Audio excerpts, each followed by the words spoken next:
Hello and welcome to this instructional video by the Clemson University 2019 USUDC Adjudication Core. My name is Rifat. I'm one of the Deputy Chief Adjudicators. This instructional video has two parts. First, debating as an ESL speaker, and second, judging ESL speakers. Regardless of whether or not you personally qualify as an ESL speaker, the content covered in this video is applicable to all participants of the upcoming nationals. Moving forward with the first section, debating as an ESL speaker. The purpose of ESL classification is to firstly recognize the achievement of speakers in overcoming the structural barrier of debating in a language that is not their own. Secondly, to embrace the diversity of the members of the US debate community. And thirdly, to foster a welcoming environment for all debaters regardless of their race, ethnicity, language status, national origin, immigration status, etc. The first thing to clarify are the criteria that qualify someone to be an ESL speaker at USUDC 2019. We will be following the latest World Universities Debating Championships guidelines for designating ESL speakers. We understand that the US debating community is particularly unique in that many members of this community come from very diverse backgrounds and diverse set of experiences. However, to be designated as an ESL speaker at this competition, we will be following the WUDC 2019 constitution that's relevant to ESL eligibility. A paraphrased excerpt is given below. Subpoint A, competitors are not expected to be suffering a sufficiently significant disadvantage to qualify as ESL when they have spoken English for more than 5 years as a primary language in their home or social circle.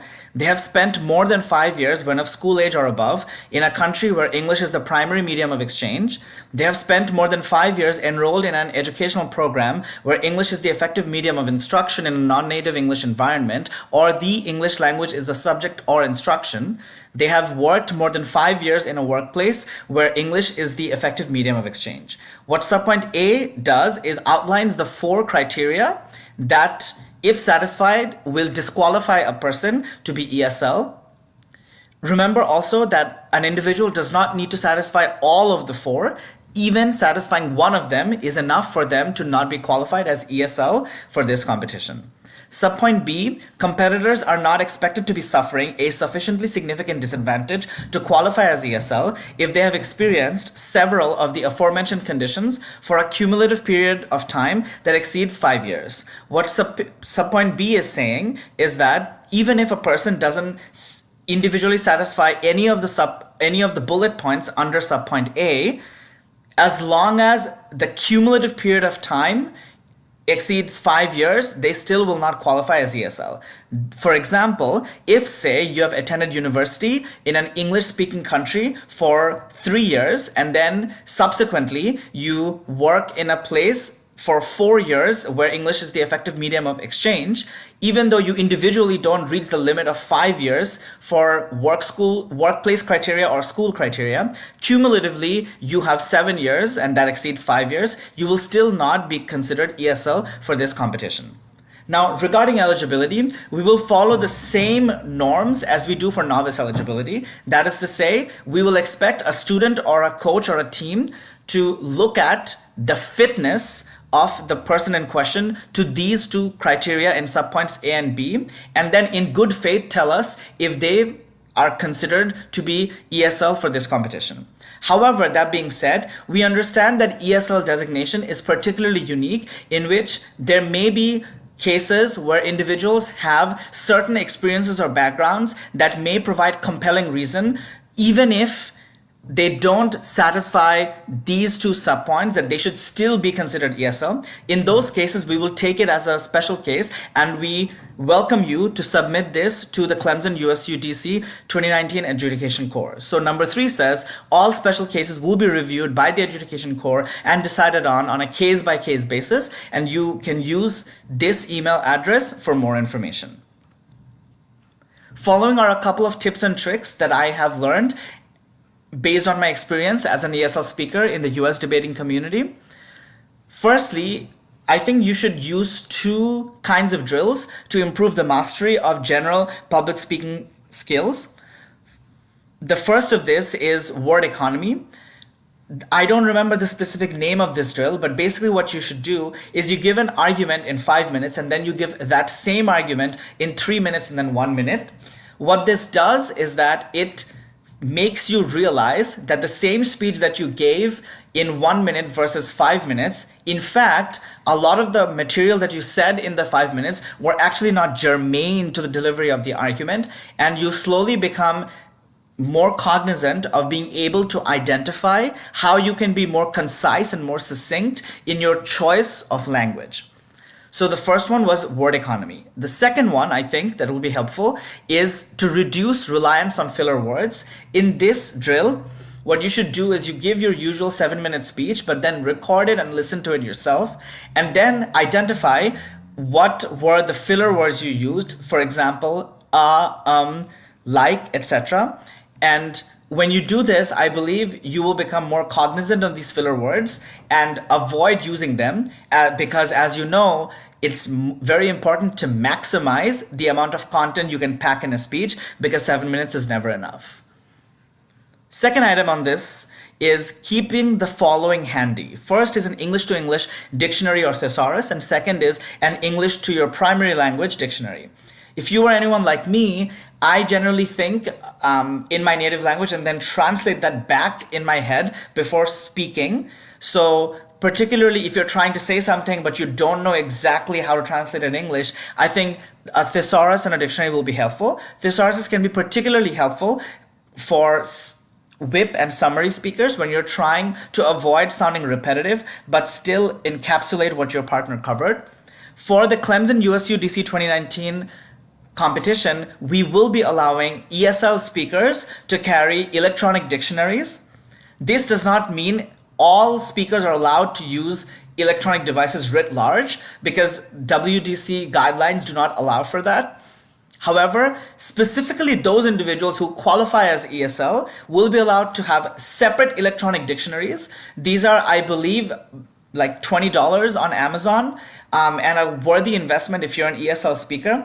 These does not mean that you can use your phone's like dictionary app because that's unfair since we don't know what you are doing with your phone. However, if you want to have a separate device where you cannot call, cannot text, cannot access the internet, but only look up the meaning of words or the synonyms of words, we will allow that for ESL speakers. The third item over here is to identify common jargons. Many debaters use a lot of very cliched jargons in debates such as crystallization, characterization, impact, warrant. I think as an ESL speaker, you should make sure that you have a working knowledge of what these jargons are and what they mean so that you're aware of what a debater is trying to say in a round you're in. Your coach or teammates should be able to help you get a list of this for you. Fourth item on this is, even though British Parliamentary debate focuses you on having a breadth of knowledge on a wide variety of topics, I think as you do BP debate more and more, you'll realize that ultimately there are certain themes that end up coming over and over again. I believe there are probably between 5 and 10 ideas. I think if there are speeches where you're particularly proud of the material you gave, or a coach or a judge recommended it, I think it may be helpful for you to just have that content or that contribution written down and ready to go. This can be helpful because if the same issue comes back in nationals, you can just have that ready to go and only need to tailor it to the debate at hand and do not need to start from scratch. Fifth, you should utilize ESL speakers in your club or community so that they can be role models for you to emulate the ways that they're doing debate. And they can also be helpful resources to be utilized for identifying rooms of improvement.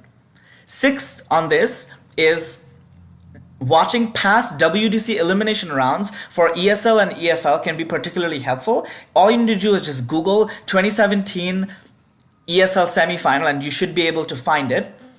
What this will do is help you understand how successful ESL debaters have been navigating the debate space, and you can understand and see the strategies that they adopt and utilize in debate rounds. Seventh if you are an international student and speak English as a second language in the United States, I think it's fair to say that you may have been accustomed to following certain news organizations that may not reflect what are the more relevant conversations in the US. For nationals, I think it's helpful for you to be familiarized with current affairs. Like, look up all the news organizations that you think are relevant to conversations in the US so that you're up to date on the most likely issues that may come up as motions in the tournament. And finally on this, practice. Although I'm giving tips and tricks here, there's really no magic wand anyone can wave to solve all the structural issues that ESL speakers face, but with practice, I believe you will see results in the long run. Second part of this video is regarding judging ESL speakers, and this is particularly the area where the content is relevant to all speakers regardless of language status and all judges as well. So firstly, it is completely unacceptable to penalize a speaker solely for not liking their accent or to make disparaging remarks due to perceived ESL status during deliberation. If any of these situations arise, please contact the equity team as soon as possible. Second, speakers may come from a variety of backgrounds and debate circuits or utilize unique approaches to debating. Please don't award preferential treatment to a speech simply because you find that structure to be familiar, right? So for example, if someone does rebuttal before constructive or vice versa, that structure isn't really inherently valuable. What's more important are the arguments that are being made and how persuaded you feel as a judge by them. People can come from different circuits where different things are more familiar or accustomed. So please try to have an open mind when you're judging debates.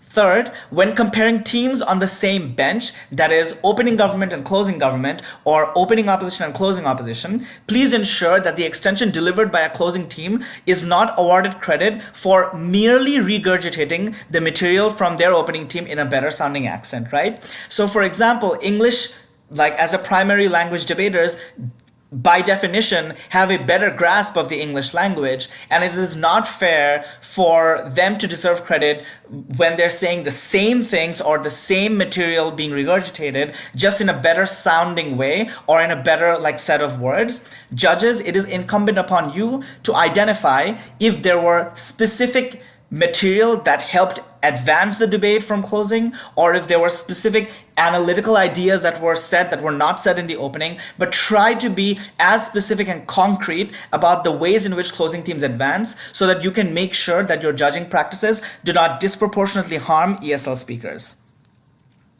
Fourth on this is that you should exercise due diligence when facing difficulty with understanding debaters' accent. So if you find yourself frequently struggling to understand unfamiliar accents, it may be useful to prepare for nationals and watch past WUDC, ESL, and EFL rounds. This will help you get accustomed to different kinds of accents and different approaches to debating so that you can be as unbiased as possible as a judge when judging debates at nationals. If you genuinely don't understand what a speaker has said in a round, don't automatically disregard or discredit that portion of the contribution. Instead, what you should do is make note of it, and then when the debaters are gone and during deliberation, try to check with the other panelists if they also agree that they could not comprehend what the speaker was saying. As long as you're doing due diligence when judging, I think it will be a world where we foster a welcoming environment to all speakers regardless of their language status. Last thing on this is when awarding speaker scores, please reflect the overall persuasiveness of a speech in the same way that I said that you not liking the accent of a speech does not make it fair for you to discredit their contribution or give them lower rankings. But in the same way, you also should not be giving lower speaker scores to speeches where you did not understand the accents. Speaker scores awarded should be in accordance with the WUDC speaker scale that you can Google very easily and should reflect the merits of the arguments made in that speech. Thank you everyone for watching. I really appreciate your attention. If you have any questions, please do not hesitate to use the email address given in slide 3, I believe, and I'll be happy to answer them. Other than that, I really look forward to seeing all of you at Clemson University USUDC 2019.